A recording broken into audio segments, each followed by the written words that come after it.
I am here with actor Luke Hamilton. Thank you so much for joining me today. Yeah, thanks, Brian. Pleasure to be here. So, why don't we talk a little bit about when you first decided you wanted to become an actor and what steps you took Yeah. in order to fulfill your dream? Totally. So I grew up in Calgary, Canada, and in Calgary we have it's called the Calgary Stampede. It's this 10-day agricultural festival that's kind of evolved into this rodeo, Mardi Gras.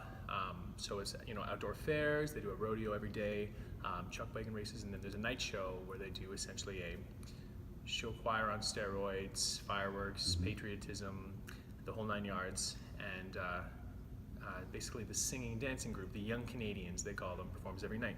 And this girl I had a crush on was doing it, and I auditioned and followed her, and suddenly found myself singing and dancing there. And next thing I know, my high school teacher finds out I'm doing that and ropes me into auditioning for the school musical, and suddenly I'm playing the Beast in Beauty and the Beast, and I felt like I kind of found a confidence and kind of a way to put this kind of nerdy, awkward, lanky high school kid behind and free myself from kind of the social pressures and all of that. And so kind of I fell in love there, and from there I kind of thought about maybe I wanted to be a high school teacher and teach musical theater, teach drama. And so I went to school. I did a 2-year musical theater program in Edmonton, Alberta at Grant MacEwan.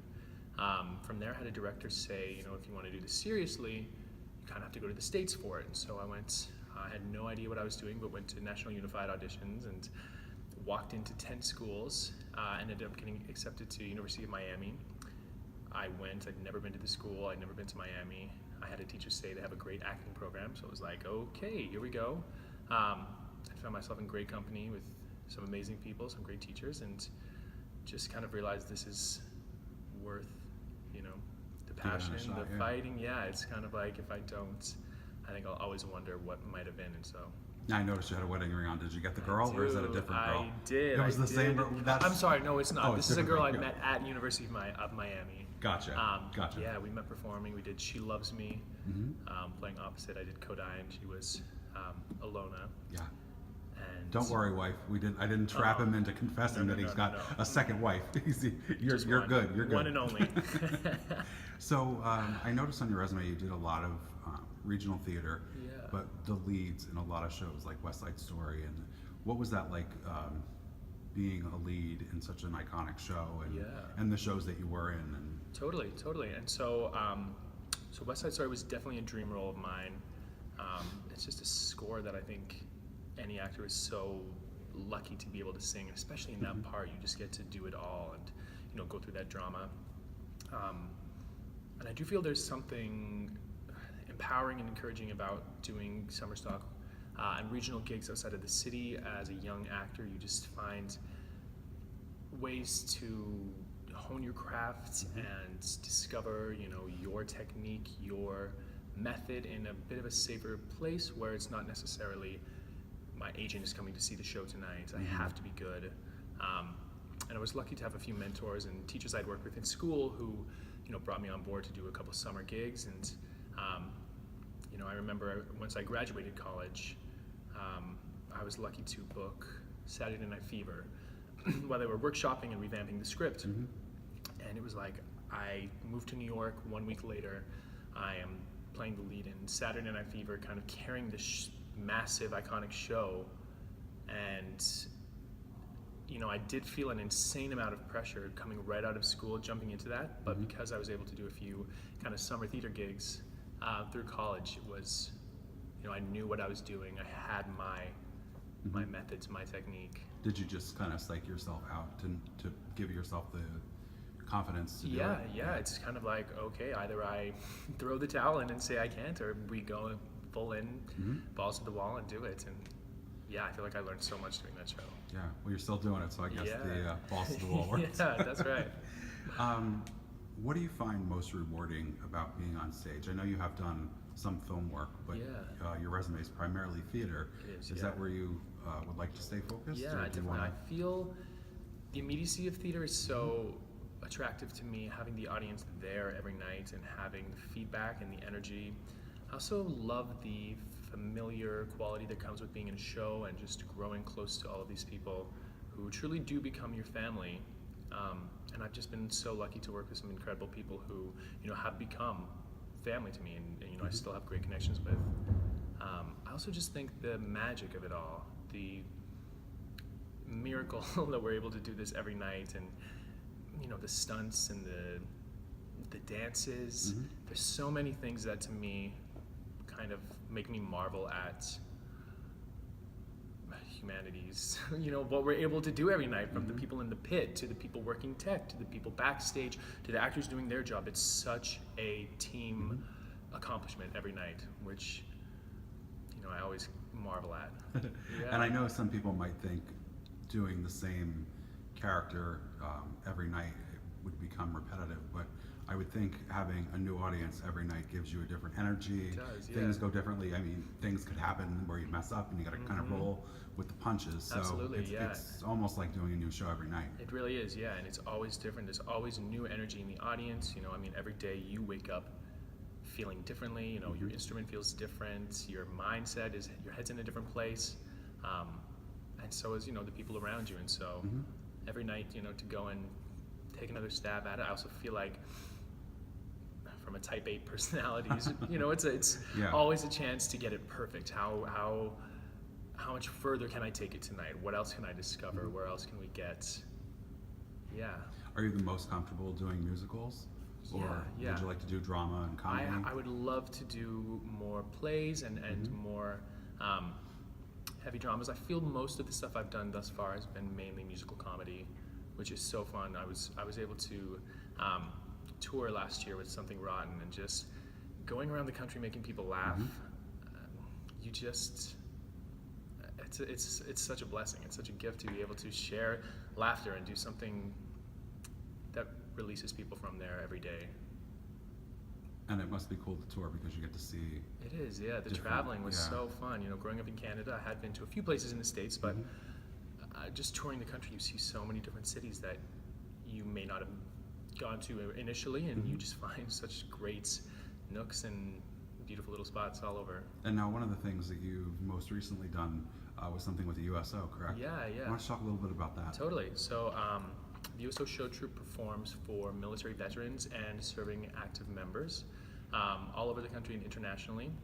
And so it's really cool to be able to travel and perform for people who are making these huge sacrifices and you know, dedicating so much to their country that I feel it's almost impossible to really thank them for what they've given up. And you just also learn going to the bases and seeing these guys.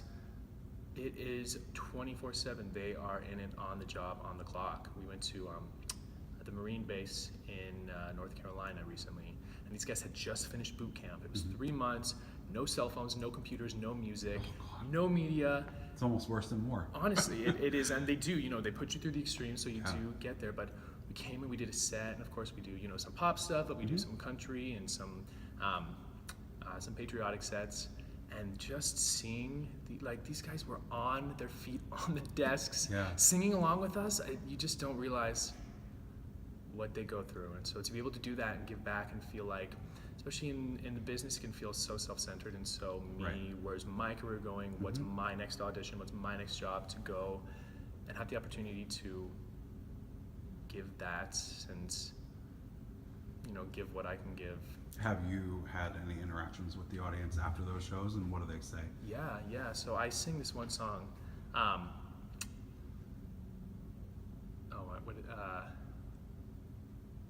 It's called American Soldier. Toby Keith song. You know, it's definitely a wave the flag song. It's a country tune, but this one soldier came up to me and said, you know, I heard that song first on the radio when I just found out my dad was shipped off to Afghanistan, and I haven't heard it since. And this guy had just come through Marine training, and you know what I mean? He said this to me with tears in his eyes, and that was the moment where I realized, like, okay, this is so much more than a job, you know, and it is a great job to be able to go and, you know what I mean, have a side gig that, you know, comes and goes and is not, you know, every day. You don't have to be there. You just realize, like, what a gift it is to share what you do with these people, how much it means. Yeah, that's pretty awesome. Yeah. Since you're based in New York, would you or are you looking into doing like episodic work on some of the television shows that film here? Absolutely. Yeah. So I haven't done any TV yet. Mhm. I've been building up my reel recently, working with the Crop Shop. They do kind of demo reel Yeah, builds, yeah. so I've been working with them doing that. And just kind of building the network, reaching out to casting directors. Looking to expand out there. Yeah, does that struggle keep you even more humble? Definitely, and yes, grounded in, yes. in I also feel like, having more of a theatrical background, Mhm. all of a sudden you're in front of the camera and you just don't get away with anything. You Yeah. know, the one moment your mind wanders, or you lose focus, or you start to act. Right.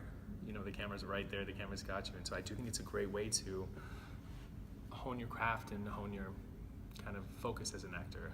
Has any one performer or any family member really not steered you in the direction of acting, but been a force for you to look up to for inspiration? Oh man.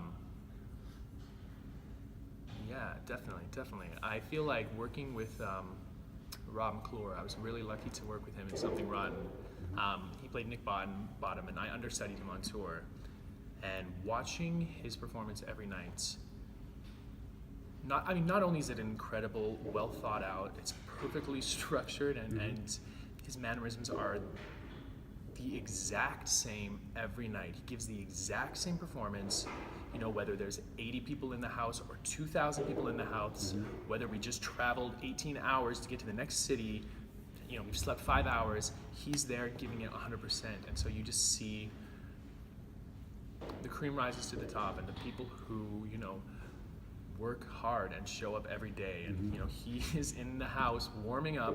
He touches every seat in our audiences. Now, sometimes there's 1,000 seats, but he walks through, touches every seat before every show, and you just think, like, here's someone who, cares, who Yeah. just puts it all into it. And that, to me, is so passionate to see. It's inspiring to see someone who's so driven and hardworking, and it also lets me know what it takes. You do have to work that hard. There's so many people out here trying to do what we get to do, and it's not easy, but No, yeah.